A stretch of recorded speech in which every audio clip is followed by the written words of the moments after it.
some drills and that sort of thing that you can take home and work with people.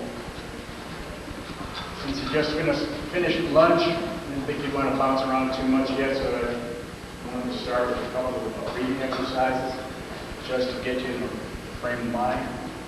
Maybe get some of you newer instructors familiar with some of the internal aspects of the art. You can start with your feet about shoulder width.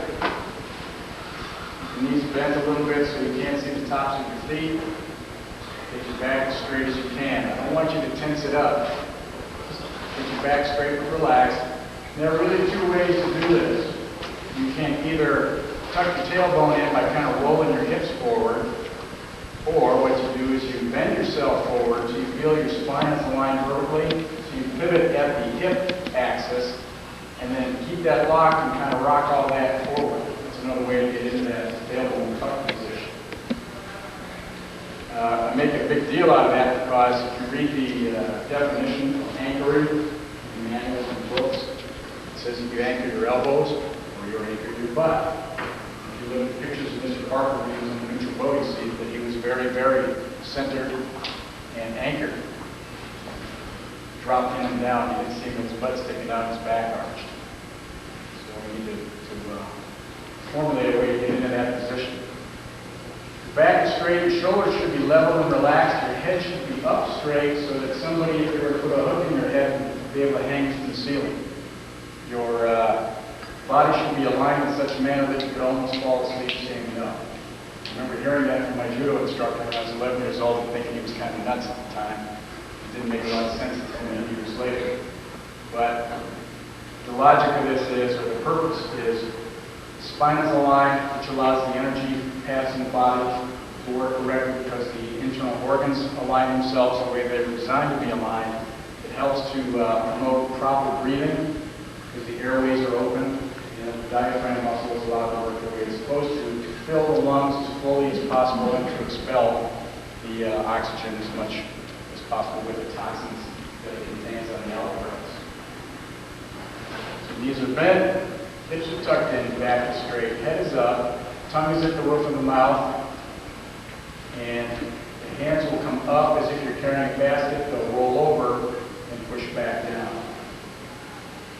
We're going to time this by straightening the legs, raising the hands, using the diaphragm to fill the lungs, rolling the hands over, bending the legs, dropping the hands, and emptying the lungs.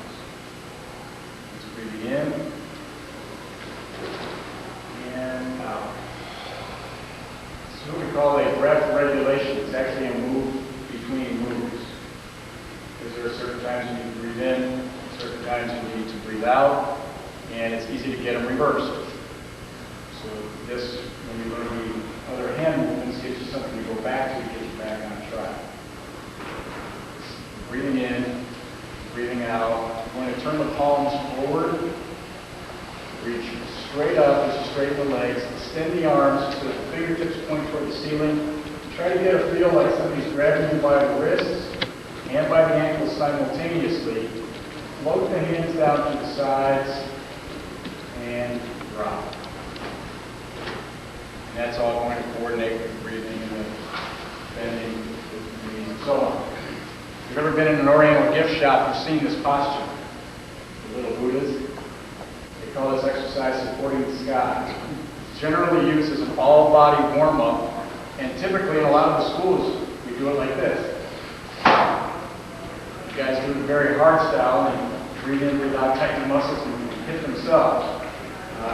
Personally, I don't like that. I don't teach that in my school, but it gets the point across. It's just another version of that. These are normally done in sets of 8. We're not necessarily going to do all 8, but we'll do this enough to get the feeling of the timing and so on. If you are getting a little bit lightheaded when you do this, it means you're breathing with your chest. You're breathing by expanding the chest and pushing the sternum out versus using the diaphragm. You're going to breathe way down deep like you're giving yourself a pot belly and then pushing it back in. Breathe in and out. And in on the lift. Out on the drop, and do the drop like you're moving through water. And in. And out. In.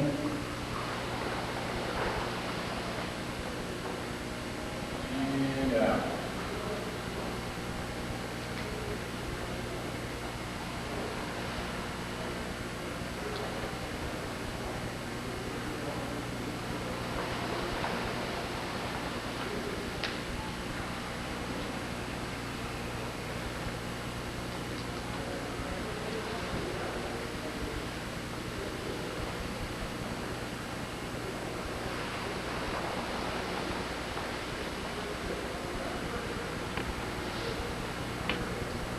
Let's do one more.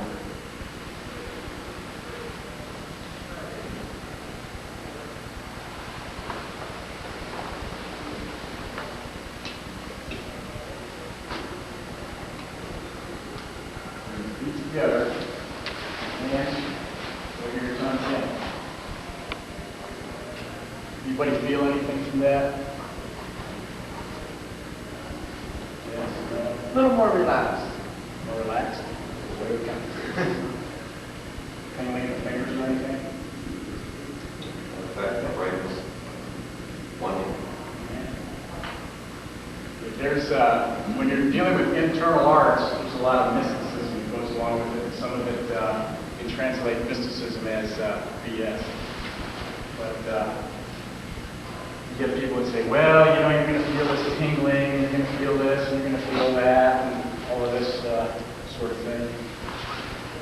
Another instructor say, well, yeah, that may be true, but on the other hand, you may not feel anything because your body's so balanced already that it doesn't make any difference to you. So you don't really want to go and seek this tingling feel or what have you. It may just occur a little bit. You never know. The idea here is that you know, the Chinese are a couple thousand years ahead of everybody else. They're just figuring that out right now in the United States. We're starting to do research and say, oh yeah, you know what these people have been doing over there in the Orient for a couple thousand years? It actually does work. They're using it to help improve people's medical condition, improve balance, and so on. We do that. But they have traced the energy points, the acupressure points, and meridians, and so on.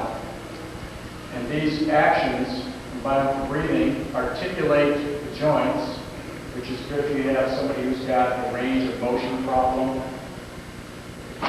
or somebody who wants to ward off having a range of motion problem, like the onset of arthritis and so on. But you see the joints articulate in the arms and the legs, and it forces you to time the upper body with the lower body, which is extremely critical to anything that you want to do in any martial art. Or you take that same principle and you translate it over to your sports. There are a lot of people down in Florida that like to golf. And I have students come in all the time and say, hey, you know, since I've been training with you, I've got a consistent 20-yard longer drive. Or my tennis game has improved. Because this stuff promotes the hand-eye coordination, and it teaches you to work from your center down here in the tongue. Therefore, you put the hands back over the center because if you look at the tongue is like a storage valve. You develop this energy and you just stick it back in. And for some people doing this, closing their eyes for 30 seconds feels great. Some of us look at this and say, it's not doing anything. It's okay. Maybe a matter of just have to kind of grow into it later on. But regardless, it's a good exercise to start off, to get people moving around a little bit without having to bounce around. It's considered to be an all-body, all-body charge. Any questions on that so far? One of my ideas here today was not to say, well, you know, I'm going to teach you how to do this. Since you're all blackouts, I thought we would talk about instructional methodology, how to make a point, some disguised repetition sort of stuff, and then get into some exercises that can be used to enhance creativity and flow, not only in your students, but in yourselves.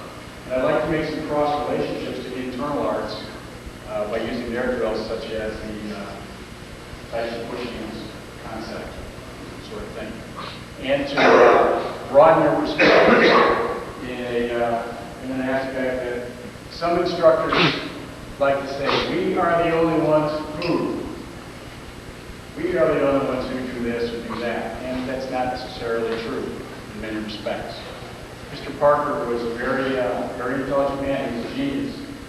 And in my discussions with internal stylists and people from other internal and external stylists over the years, one of the interesting comments I heard was, you know, you guys do the same thing that we do, only that you have a terminology based on technology for it. Whereas all the other stuff, the internal arts is generally based on natural sorts of things, you know, the animal movements and all of that kind of stuff. So we'll talk a little bit about that as we go along. Okay, we'll move forward just a little bit.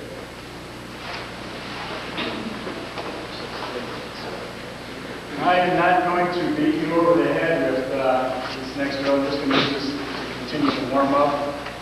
Doing short form 1, just as a training method. We'll talk about why we do it this way and so on, and take it back to your students. All right, let's drop out to your horse. On the right side only. 1, 2, 3, 4, 5, 6, 7, 8, 9, and close. Okay. What I've done in the way that I teach my students is I have a body of information that's supposed to be known by the students, and I break it up into X number of components for the beginners, some more components for the intermediates, and more components for the advanced students. So I should be able to quiz them at any level and say, what is this, what is this, what is this? They should be able to tell me, rather than trying to dump all the information on them at the beginning, or on the other hand, not telling them anything at all. Which is pretty bad. You know, I have a guy or a girl just walking around the room, blocking. So, we discussed the pattern, the cross pattern. We discussed what I call the theme of form, which is retreating. And we'll talk about the blocking order, up and down. And the power principle, the major power principle is taught in form. So generally using the cross, we go inward, outward, upward, and downward. We're using torque, 2 types, and we're retreating. And we're retreating because most beginners will back up when they are threatened. That is human instinct. In all my years of teaching, I've seen one guy that moved in instinctively. You very rarely see that sort of thing. Everybody does this. So we rely on that and set back as we do the form. Now I'd like to have you do this again, except in the lowest possible stance you can stand. Start with tension. Drop out to your horse. Drop it down as low as you can go. As low as you can go. But you can't do this. You can't break your hips back. You need to keep your butt sunk down with your back straight. And 1, 2, 3, 4, 5, 6, 7, 8, 9, and good. You just as low at the end as you were at the beginning. You're cheating on me. All right. Now, I'd like to have you do this as hard as you possibly can. Once you get it as hard as you possibly can by timing the upper body with the lower, breathing out, settling your base, and blocking with attitude. That's good. Horse. And I still want that low squeeze. 1, 2, 3, 4, 5, 6, 7, 8, 9, and close. Okay. Now, we're going to do it as fast as we can.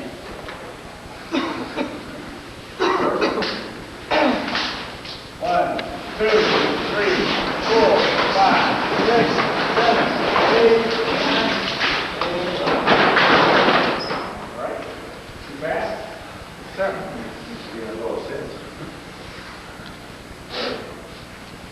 The student will say, I can't do that. That's the point. The point is to show the student that there is a time that you can, or there is a way to find out how low, how fast, how hard. You know, sometimes they come up to us and they say, how fast am I supposed to do these things? What do you tell them? There you go. In the seminar. You do it as fast as you can do it right. It's like teaching a kid how to ride a bike or something like that. You know? Or if somebody is going for his driver's license, they don't jump in the 500 car and go off the track. You got to start slowly and do this in short. Now, I need you to block as hard as you can, as low as you can, and as fast as you can. Low as you can, as hard as you can, as fast as you can. Ready? 1, 2, 3, 4, 5, 6, 7, 8. So our main principle here, not main principle, but one of the main principles is walking that neutral bow stance and making sure that you're pivoting on the proper portions of the feet. Lots of people like to pivot on the heels. You start floating away around. We're going to talk about that a little bit more. But the idea with these drills is to get your students to understand the relationship of upper body speed to lower body speed. And in fact, one of the very first things you learn in the class is how to relate those speeds.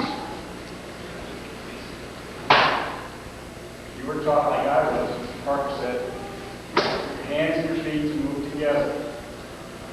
Because these have to make a much bigger circle than that little line that the feet have to make. So that is a way for you to learn how to time your upper body with your lower body. Just the salutation of moving out and moving back teaches the student a lot about moving the head out of the way, keeping the spine vertical, and making timing relationships just from the back. Seems simple enough to me, but it's something that I don't see people teach very often. Okay. Questions so far? Good. Now we're going to face that way. Doing the same thing. We're going to do it low. Low and hard, not fast. Of course. 1, 2, 3, 4, 5, 6, 7, 8, 9, and close. Nobody in this class got disoriented. Everybody was able to do that facing this way. Why is that? Practice in many directions. Why do you practice in many directions? Because you never know where the step from is going to attack. Could be. Anybody else? Environmental conditions. Be changing. Environmental conditions change. Anybody else? Muscle memory. I heard something. Muscle memory. Muscle memory. What do you mean by that? Memory recall. We've done as a drill over through this morning enough times that our body moves with versus thinking about it. Okay. How many of you are or have been tournament competitors? Lots of you. I did a lot of tournament competition over the years and did fairly well at it. Those of you that have been around for a long time, I was the first part of Kenpo Scouts to make the national top 10 according to Karate Illustrated magazine. And so I was fairly good at forms. I was known as a forms guy. And it turns out that people need a reference point. So if you've gone to a tournament, lots of times you've probably seen or maybe experiences when you walk in and you start to form and it's an unfamiliar direction and you lose it somewhere along the way. Seen that? That's because it's a basic human nature element for people to go in. They go to the studio, they normally practice facing one direction. And then they go home and they normally practice facing one direction. You bring them back to the studio and you turn them around and watch the mayhem. And you point out why that is. Because the average student's going to go, geez, what's the matter with me? Especially if they're the white belt and the rest of the class is yellows and orange belts, because they're a little bit more with it, or they may have done the drill on it. You need to point out to the student, I believe, that no, you're not stupid. This is normal for you. It's normal to get disoriented when we change the reference point. This is a method, along with learning the left side of the form, which is designed to tear you apart and put you back together. It's a problem-solving drill. is if you look at the mechanics and the forms, like the left side short form 1 is really in the second half of long form. You really haven't got a whole lot of new stuff. But short form 1 is a convenient way for us to teach the right brain and the left brain to work together and get the student to think harder. Which foot did I do now? I did this on the right side, I got to do this on the left. So you really got to put some effort into it. I found this to be true in my career as a flight instructor. They teach you a lot of stuff. You should do a lot of land airplanes and all that, take them out to the practice area, and you see this point of reference thing in 3 dimensions very, very well, and how people get screwed up, especially when they get distracted. And now it's like, okay, we flew around, we had to do all this stuff, now where are we? Oh, I don't know. So we do that in the studio, and rolls and so on, this is working here. All right, now, moving on.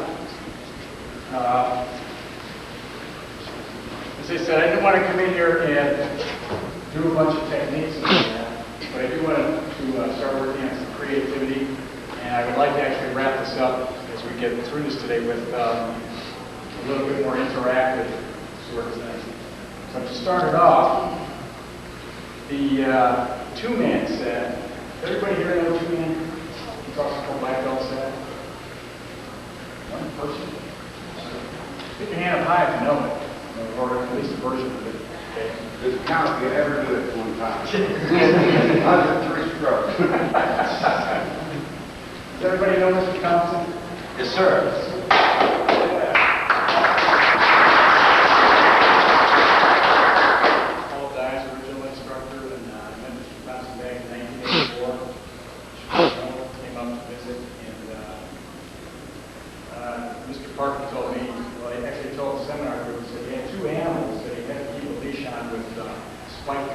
Spikes on the inside.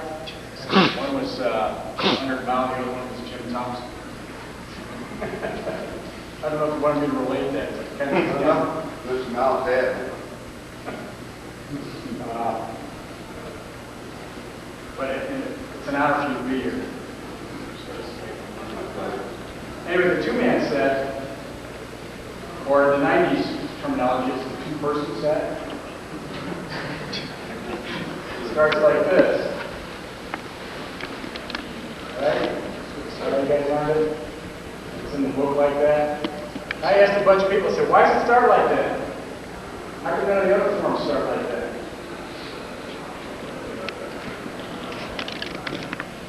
Nobody knew.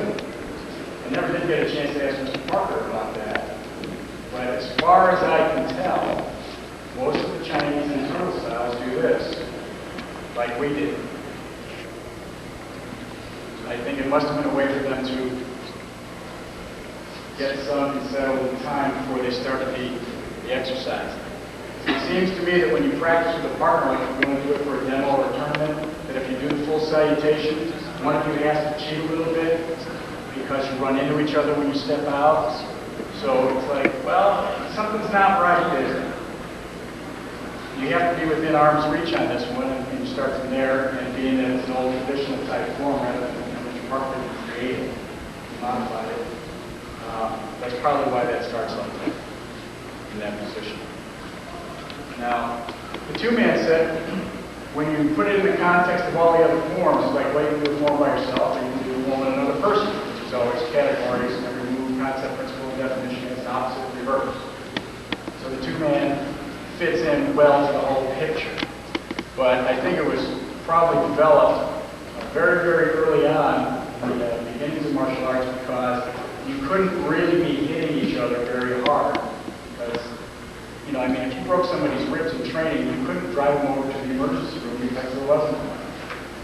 Maybe not for hundreds and hundreds of miles. So they needed a way to practice and learn how to get the proper range without sparring necessarily, or being too concerned with having to do a lot of damage on each other. You know, things were considerably different back then. But the principle was to learn how to range with somebody, because everybody's got different lengths of arms, legs, and so on. And the drill that I'd like to do, the exercise, is what we call promise sparring. Promise sparring gets its name in our school from I promise not to hit you if you promise not to hit me. And the rule is, or the rules are, you get yourself a partner, and that's what you've been asked or told in the clinics this weekend. You need to find out if your partner's got any kind of limitations. If you got a bad elbow, bad shoulder, heart condition, whatever, and you need to tell your partner, hey, I got this bad knee, don't hit it, please. So you're not jacking each other out in the process of doing this. But the idea here is, you square off with your partner, and I throw something slowly, and I'll throw it out the back. He blocks it, looks at the situation and says, what are my options? He makes a decision and he throws it slowly. Oh, that's complicated. What are my options? Should I elbow block it? Should I maybe check the downward block it? Should I rotate use the back hand? Should I stay back? What should I do? So I should blocking the elbow blocking on the side, kicking in the knee. And he has to make a decision based on that and figure out his options. It's done slowly because everybody has time to think. This is one of the things that Mr. Parker impressed on me years and years ago at the internationals. He had a capoeira group come in and do a demonstration. Brazilian guys that fight with their hands. Now look at this.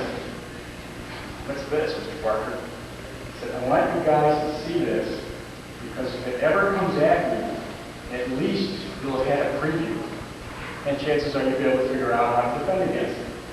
And that was one of his main ideas behind all those weird demonstrations he did at the internationals over the years, or had people come in and do, like the guy with the nunchucks and the rattlesnake. Anybody ever see that one? Well, they got the blindfold guy with the smoke and the nunchucks and all that. A lot of weird stuff. Yeah.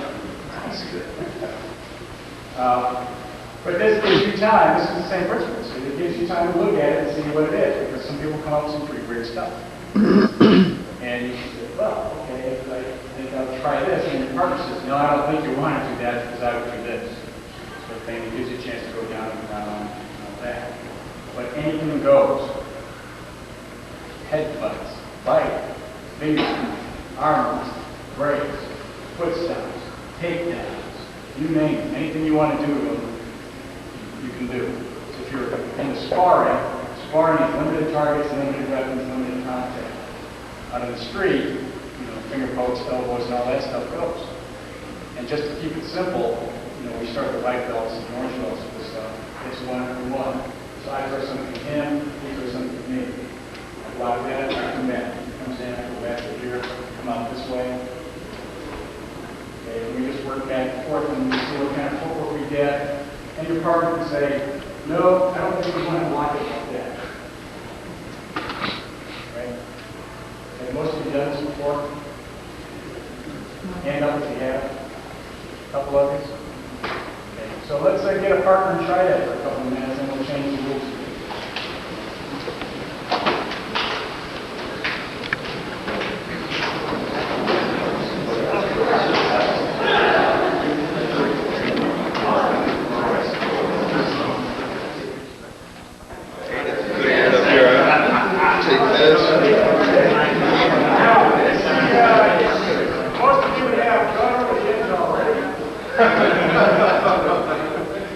Typical Kenpo guy syndrome, which is you can't just do one. So that's okay. That's where the drill goes. Now, ideally, what I'd like you to do is not disconnect. Do not disconnect from your partner. In other words, he throws the punch, I'm going to go. You should block him. This and that. I don't want to disconnect.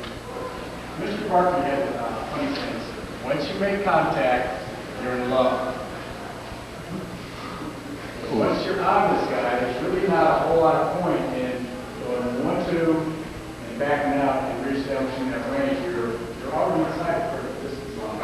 So you shot the punch, you block it, it comes back and says, well, I want to stay on him. He's sticking to me. I want to stick to him, and so on. So we just want to keep that contact because then you can start going into walking. So I think, did you look at Brunch Mill yet? Tomorrow? Well, you're going to do a lot of sort of things, but it feeds right into it. You see where the lock flows come in, when the striking is appropriate, when it should be, when you should elbow, when you should go to the ground, when you should spin, when you shouldn't. And for your students especially, it helps get them out of this kind of real dumb stuff, like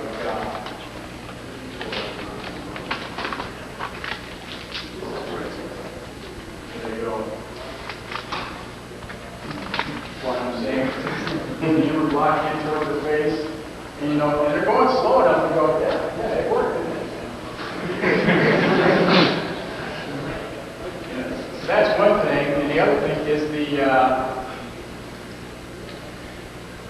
personal space sort of thing. And we forget about that when we're black belts and brown belts, because we've been doing this for a while. We're used to falling down the guy's throat. He throws a punch and we're all over him like ugly on an. If you have beginners, your typical American does not like people getting close to them. They have a real big personal space out front. And the example I like to use is you go into the theater, you're going to go sit down, you look for a couple of seats, and if there's lots of room, you will never ever just walk in and sit down as a guy like this. You know, then you start am I right? You know, it's like somebody does that in our culture, that's weird. So you take a beginner off the street and say, now, I want you to get this close and do all of this to them, and their skin is crawling. And then detect the paradigm. This is exactly it. You guys have been in my seminars before, have seen me do that example where it's like, okay, we're working bear hugs. Because we don't like it. That's the way we're brought up. After a while, you start to get past that. Or I hope you should be past that. Now we get this instead. Walking down, I can't get. Oh, that sucks. I'm looking at the corner of my eye. The whole thing is all this one side, and it's like I really don't want to look at it because I'm inside this personal space. Nobody likes somebody to get eye to eye with them like this. It's real uncomfortable. And you know what it's like if you've ever been in a street fight or a real good altercation where you're looking into that person's soul, essentially, and you wait to see who blinks. So when you do the techniques, you need to do that. You need to look at your partner, but more so on the technical end, to keep your partner from getting hit accidentally because it destroys your depth perception when you're working with one eye. Now, interestingly enough, I ran into a woman in the Atlanta school, learned by Robert Ray, who's a student of mine, and she's only got one eye. And she says, I have a problem. Yeah, let's say so. You have a problem. But her problem was with depth perception, and she said, well, what do I do? I mean, they told me that in order to get a picture of where I should be, I need to really look twice. She's going to go up the steps. She's actually got to look twice for the brain to have time to fill in a picture of how far she's supposed to step so she can fall down. She says, is there anything I can do? Yeah, I would use Mr. Parker's path of action concept. Because path of action generally, or not generally, but picks up anything in its way. So if she is taught to use path of action to block in one way or another, and use path of action to cut this guy, and then the universal pattern kicks in where this becomes the point of contact, well, now I can do this. Now this becomes the point of contact, I can do this. I can flip that hand over, or I can keep it there until I can feed this one in, and she can use path of action to pick this guy's lines up, and she can use the contouring principle in order to hit what she needs to hit. Now, most of us have got two eyes, so we still use all those concepts. It's just going to be more efficient if we're looking this way. Okay. So, I'd like to have you work again on that same drill, but without disconnecting. Staying in constant contact with your partner.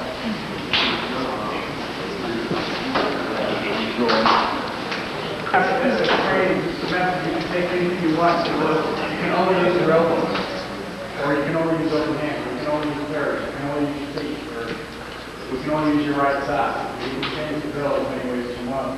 You know, for instructors, it's a good way to break the word in the classroom and all that stuff. And it's just good. It's good to teach you how to flow. We're going to do the same basic thing, except we're going to soften it up.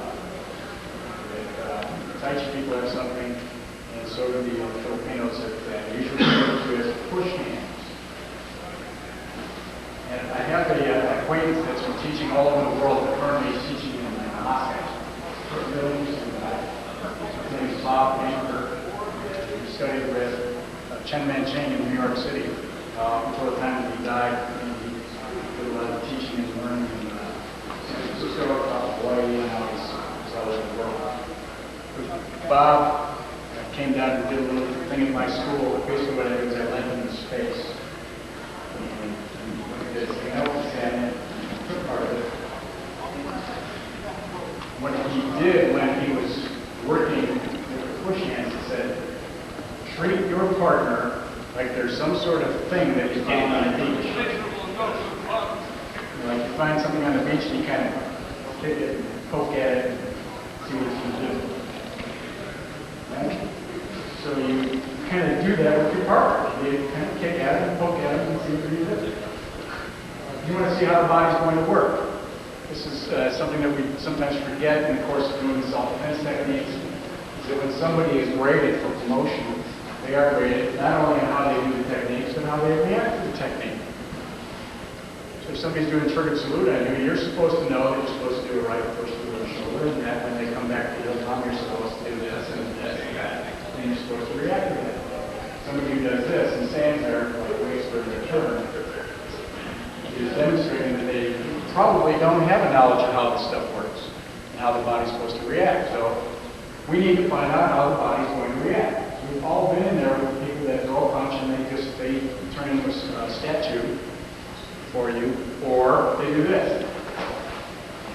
So you can't do the technique anymore. You have to do something else, which is why we have a whole bunch of something else techniques. Our system is laid out into the ideal, what if, and spontaneous formulation phases. And a lot of our ideal techniques are actually what ifs. For example, if you do crashing wings, and the arm's supposed to come do one thing, and you do spiral twig, it's supposed to do something else. Spiral twig is really what if or crashing wings. The hands popped open, didn't pop open, or flight freedom, so what if I'll block wing, and that. It's really how it all fits together.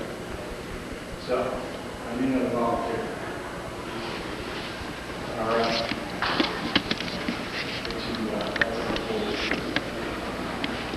Now, we can do it basically like two push. Okay. So we can push this on. This is how we start. Put my car bumper up there, and he puts his hand at my wrist and at my elbow. So he's doing basically a two-handed front push to me. And my job here is to neutralize this. If I go force against force with a stronger guy, I'm going to lose that in the win. So, I get a real big guy, I don't want to do that. This doesn't make any sense. You want to yield to that. In fact, what we do, for example, on triggered salute, the harder he hits, it faster. You speed it back. That's the old thing on the beach analogy. You push this here, he wants to see what I'm going to do. I'm going to turn. When I turn, I'm going to give it back. Instead of, it goes, when I push, it goes back like this, and it can't reach. And so we mess with each other's body like that.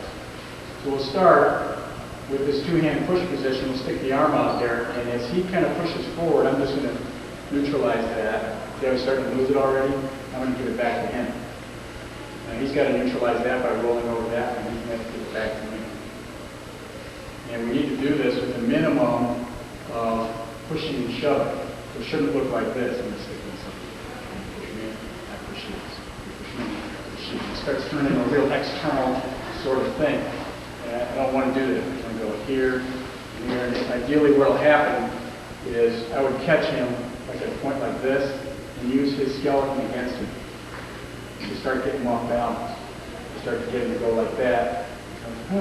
He starts to count and say, yeah, that's okay. I'll get you on that side. Right? So I don't want to start fighting. We already know how to fight with him. We want to blend with him. One of the interesting things I learned from this guy, in the traditional Chinese is when you hook up with somebody, instructor, you're supposed to attack him.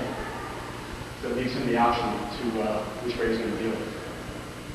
Okay, so if we pair up, okay, throw something. It's my option. Instead of saying, instead of him deciding, and want me to throw right. He doesn't make a decision, I do.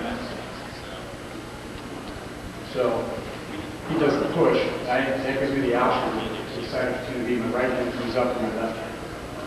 For our purposes, we do right arm is forward, right foot forward. When we come around, we go wrist and elbow, wrist and elbow, wrist and elbow, wrist and elbow, wrist and elbow, and we just flow back and forth. Okay, any questions? No? Okay, let's do it.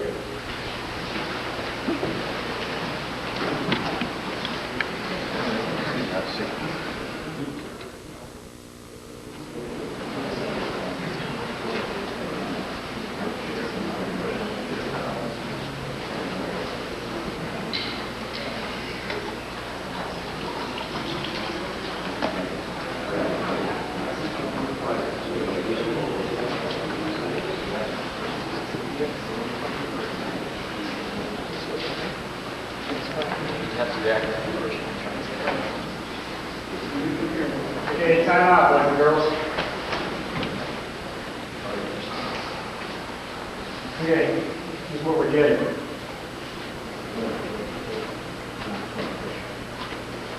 What do you see?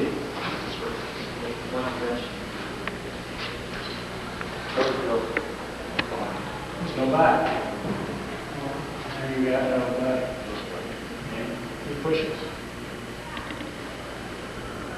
Now who's off balance? You guys are just put your hands up and you're just doing this. Shove, shove, shove, shove. Bigger guy wins. You don't want that. So think about this. There's two ways to look at this. Is to use your legs to push you back and forth. Generally, you're motivated this from the thigh muscles, or you want to get kind of bizarre. There's another way to look at it. Is you're doing it all with your ankles. Just doing this. You need to keep your back straight. Once you start getting too much out of vertical, a little bit of a push here, and I'll start to go. So I need to keep myself pretty vertical, and there are times when I can go almost out of the vertical if I tilt from the hips. He starts to shoot his hand over like this. I can do that. You come back this way, straight down like that. Going over, that would put me right. Circle instruction, puts me right into one of our techniques, is the openings we did. So I'd like you to hook up with your partner. Make sure you got the hand on the elbow and the back of the wrist. And the back of the wrist, because when I push and he dissolves, he's got to rotate that hand over and make the pockets.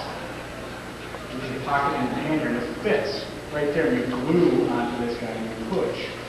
And I make the pocket and I push. Makes a pocket. My hands have to rotate over every single time. And as you get better and better at this, you start going up, and I'm going to push right about there again. He feels it. Oh, it's just about over a minute. Let me pull. Pulls me over here.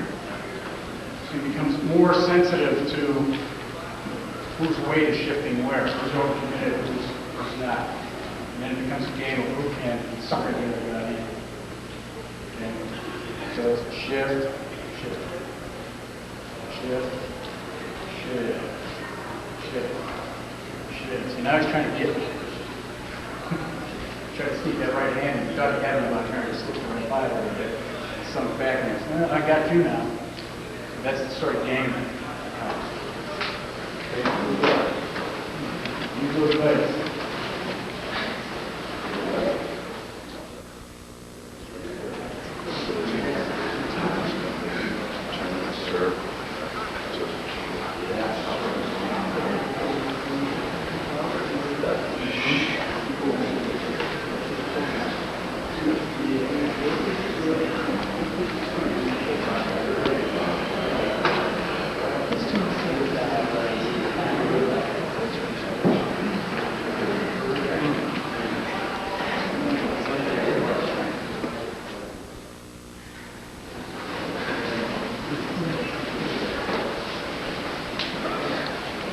Going back and forth. Yeah, still got contact, got contact the whole time. Now, where have we seen this concept before? Eliminating hinges.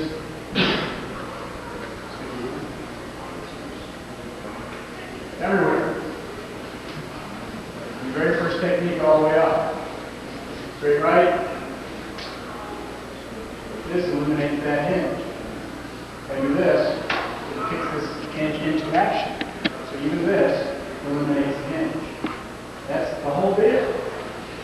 Now, if you took a universal pattern diagram and stuck it over every single joint in your body, you'd have a pretty good idea what the potentials are. 3 dimensions on every single joint, every single knuckle, wrist, elbow, shoulder, every single spine. The spine is a series of joints. Hips, knees, toes, the whole deal. Even the jaw. It's a joint. We wouldn't want somebody in there going, right? They will chew on the universal pattern. So we're eliminating hinges. I don't want to give him the hinges. So I go to push him, he does it, and he goes, he's over here. No, I don't want that. He needs to keep me there where I can't do that to him. Push. And he comes up. He's looking up to me. Push. And up. Now I'm getting a little bit forward with his game, so I can come up here on the other side. Right, so you lace it through. Take it down. Right? And push. And on the other side, I can lace it back. Or you can lace me. Yeah, I can lace you. See what fun sounds. Work with your partner, and you do the old bang on the beach concept.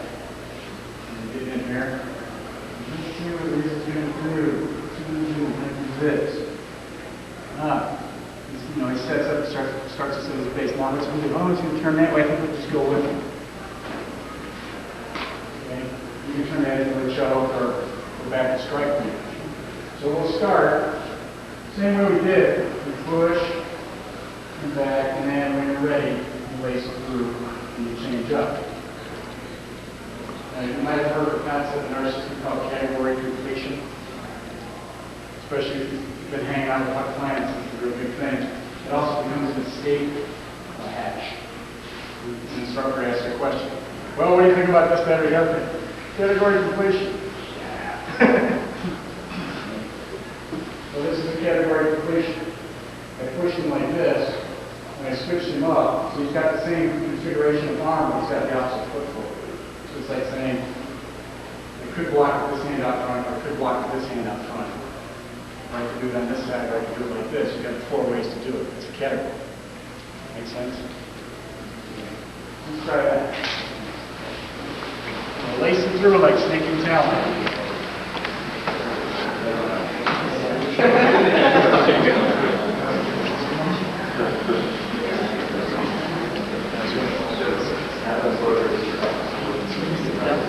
Okay, time.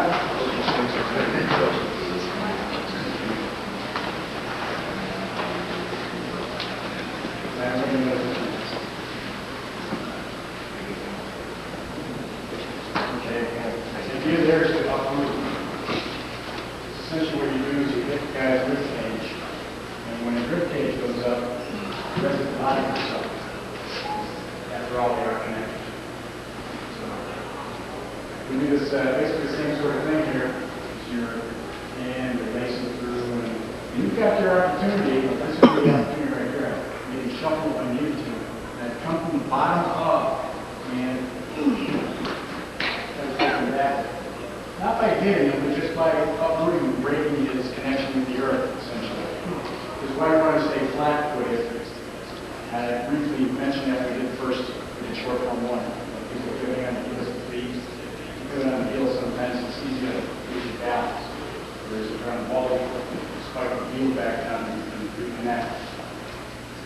So we're going to play forward and back and do the lacing. There's my opportunity. And I try to go for him. Now, maybe he feels that coming, and he says, well, this is what I'm going to do. And that's my job, is to see if the thing on the beach can do it. I'm going to come right back into him and keep him off balance. So he's going to stay for me. I'm going to stay for him. I'm going to try to get him somewhere along the line. When he feels me starting to push, see, that's what he's going to do. Now, if I change that a little bit of an angle, if I push over here, the reaction is going to be different. You can't rotate the shoulders. So just by moving an inch or so, it's going to be a different reaction. That brings that one over here. So maybe I'm going to do this instead. And this is another think time drill sort of thing that you can do with your partner, do with your students, based on the Tai Chi concepts. Not that I'm particularly good at it, but it's a good idea of how to do this sort of an exercise. Let's see what they're going to do. Okay. So once again, stick to your partner. Be just a little bit more aggressive, but not hard aggressive. Try not to let it degenerate into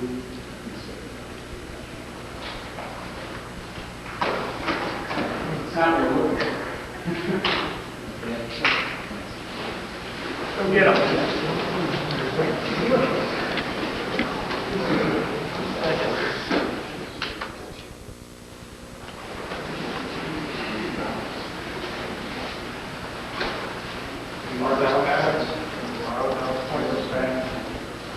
It's interesting, the Chinese typically, the internal guys call that balls.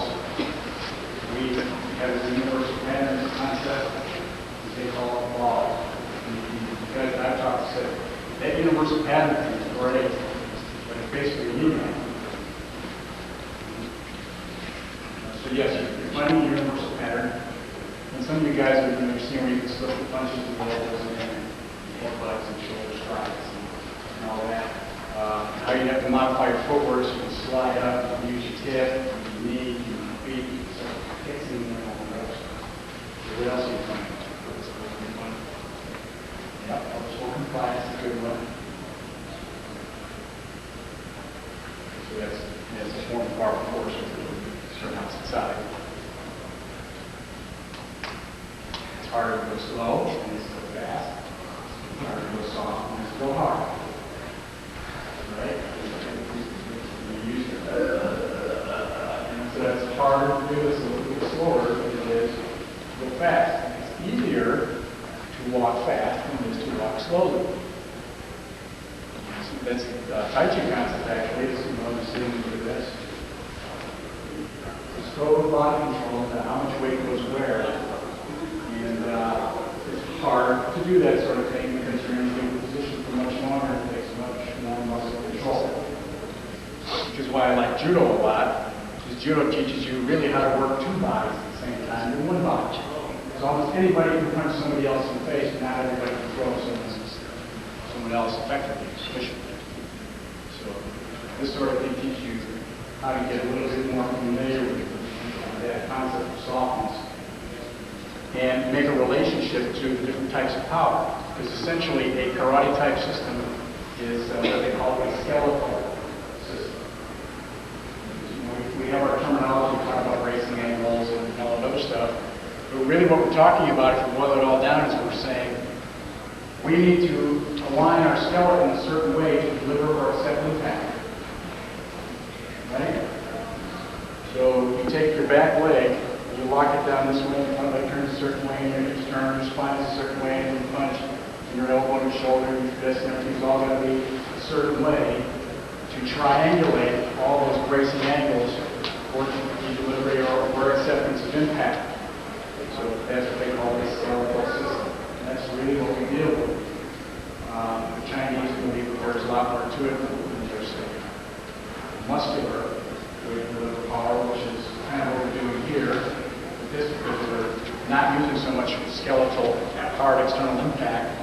And the third one is more like blood vessels and it all gets very bizarre and esoteric and so on. But you should be familiar with that thought process that's going along with why they do what they're doing. Questions on that little drill? That's something you really should get a lot deeper instruction in. exactly what's going on with all that, because it really breaks up into some interesting things and independent motion of humans and all that. I'll tell you. I'll show you. Can you explain how push hands differs from sticky They're very, very much related. Sticky hands pretty much refers to the moonshine movement, and Mr. Trejo teaches a drill, and he calls it sticky hands, which he uses that term because it gives you that picture. The idea is just to stick to your partner and not disconnect. And once you got it, you're tapped into the energy flow. It's like you should be able to tell what your partner's going to do with your eyes open. Because you got that contact. And a lot of people say, well, I don't know that I can do that. I don't know that I can find the targets and feel which way the person's going to go. And it's like, well, all you guys have been in the backseat of the car right now. I know you know how counseling works. And the reason I say that is because they get the idea clear. That's how it works. That's how you find where you go. You don't have to see it.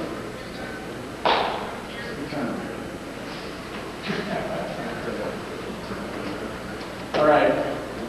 I did say at the beginning of this that I didn't want to come in here and just throw stuff at you. I want to get a little bit more interactive.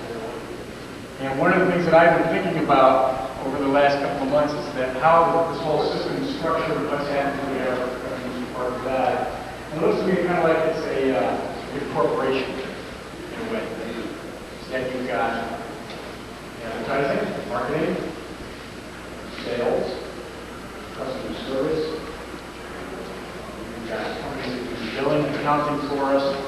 You've got generally all of the components that a big company that's selling a product can have, except maybe for research and development. Agree with that? What would research and development entail?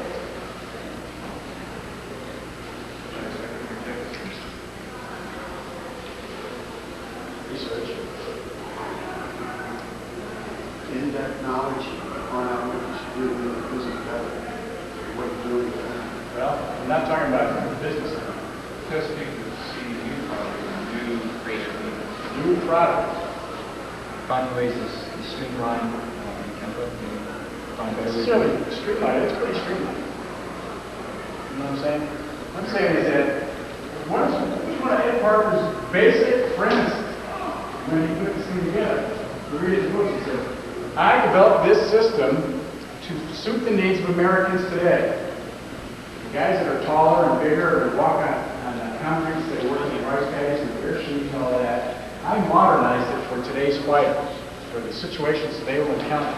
Now, has anything been done further along those lines since he put the system together in a standardized method? Yes. Haven't the attacks on the street changed? Yeah, one of the things I can think of is gun defense. Anybody got a gun defense for this yet? Yeah. Who?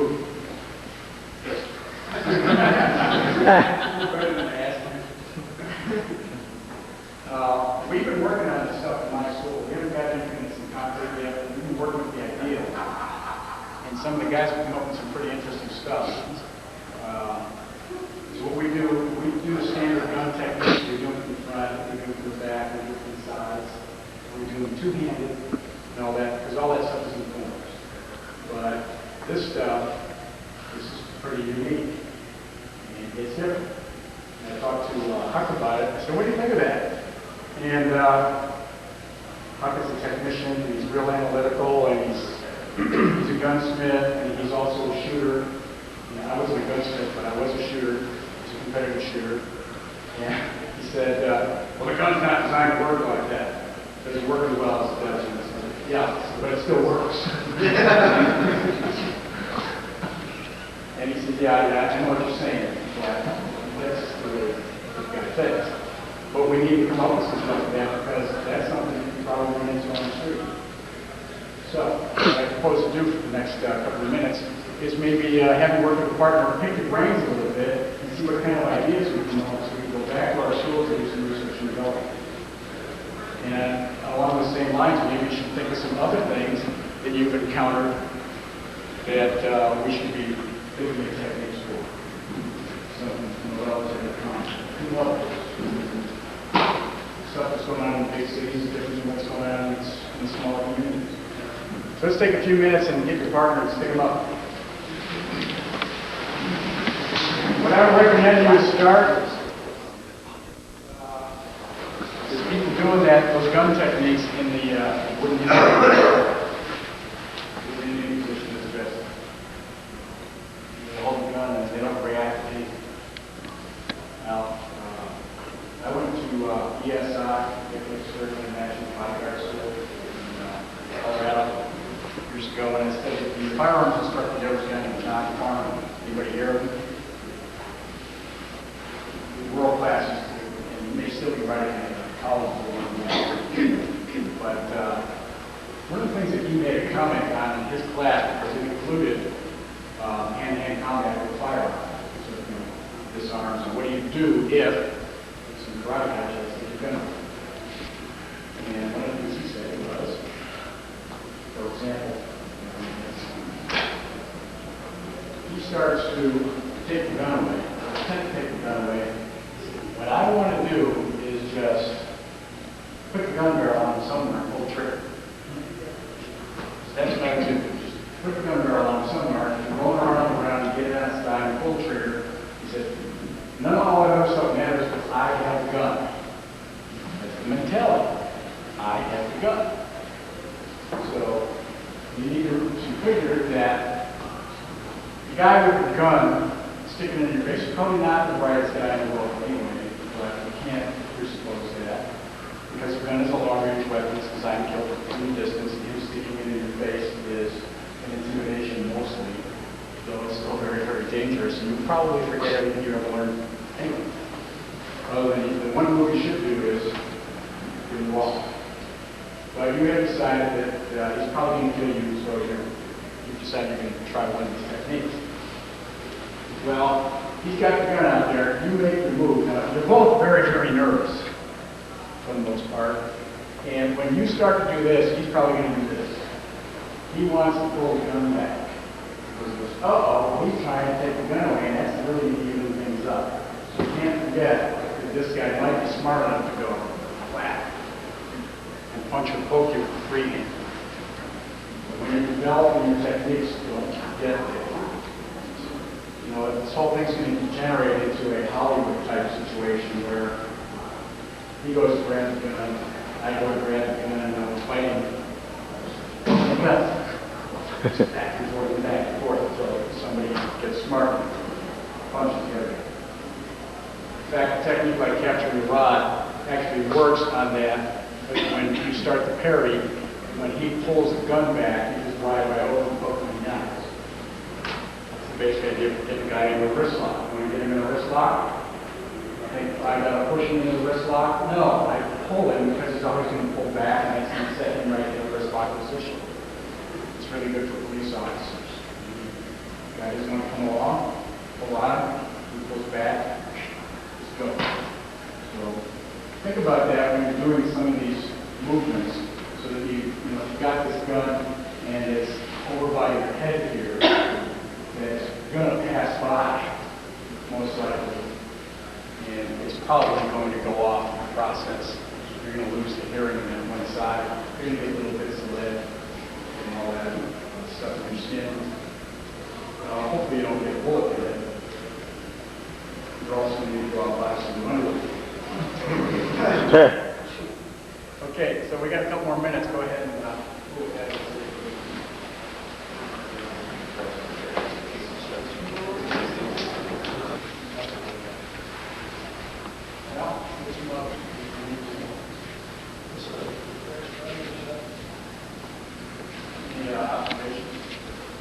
Well, you can go back to base techniques because when a person has a hand up here, he's pretty much got his structure this way. So you can actually go through where you're disturbing his face. Like he was doing here, you can drill off. Now you can go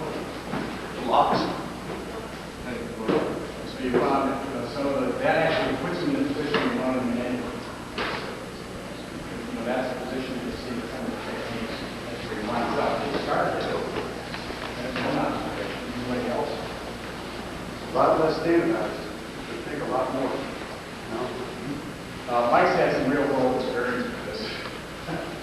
Catch me afterwards, might tell you a story about the overrun situation in Pennsylvania. Last year, and the year before. Gosh, you're racking them up, aren't you? But, my concept here was just to get you thinking, rather than coming in and saying, well, let's do another extension class. So you have some ammunition now that you can go home and work with your students, some drills, at least some ideas you can create your own drills somewhere. That's the instructor's obligation. There's a lot of instructors out there that there's good black belts or bad instructors, and bad black belts are good instructors. Every instructor needs to at least take some sort of training in how to teach. You really need to become familiar with learning theory, how people learn, how they forget. So, basic human needs are connected to the learning process and all that good stuff. I was lucky enough to get that. I got a federal certificate as an instructor. Teachers go through college to learn all that sort of thing, but if you're going to be a professional teacher, you need to get pretty fit on that sort of stuff. Is anybody familiar with this book, Living the Martial Way? If you're not, you should be. It's subtitled A Manual for the Way a Modern Warrior Should Think. It's written by a guy named Forrest Morgan, who was an Air Force major. This is an excellent book. It's a synthesis of the major arts, Chinese, Japanese, Okinawan, Korean thinking, and he covers respect, discipline, fitness. He gets into the exotic areas of revenge and suicide, and honor, and the whole deal.